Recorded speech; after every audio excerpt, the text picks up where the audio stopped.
আপনার রক্তের সম্পর্কের কেউ না, তারপরেও কিছু উপদেশ দেই, মেনে চলার চেষ্টা করবেন। জুতা সেলাই বা রং করতে চাইলে মেরামতকারীর দোকানের সামনে পা বাড়িয়ে দিবেন না, বরং জুতাটা খুলে নিজেই একবার মুছে দিবেন। কখনো কাউকে কামলা, কাজের লোক বা বুয়া বলে ডাকবেন না। মনে রাখবেন, তারাও কারো না কারো ভাই, বোন, মা, বাবা, তাদেরকে সম্মান দিয়ে ডাকবেন। বয়স, শিক্ষা, পদ বা পদবীর দিক দিয়ে হলেও কেউ ছোট হলে কখনো কাউকে ছোট করে দেখবেন না, নাইলে আপনিও নিজেই ছোট হয়ে যাবেন। পড়াশোনা করে জীবনে উন্নতি করুন, কিন্তু কারো ঘাড়ে পা দিয়ে উপরে ওঠার চেষ্টা করবেন না।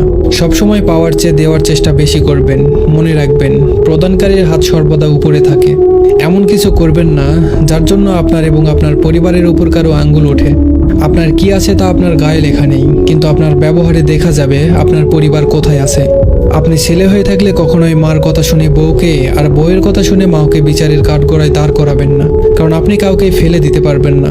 কারো বাসায় দাওয়াত খেতে গেলে খাবার নিয়ে সমালোচনা করবেন না। মনে রাখবেন, কেউ ইচ্ছে করে অসৎ করার চেষ্টা করে না। শ্বশুর কিংবা শাশুড়িকে ঠিক ততটাই সম্মান করবেন যতটুকু সম্মান আপনি আপনার মা বাবাকে করেন। সবসময় ভদ্র এবং নম্রভাবে চলবেন এবং কথা বলবেন, কিন্তু অন্যায়ের সাথে কখনো আপোষ করবেন না। ধন্যবাদ সবাইকে।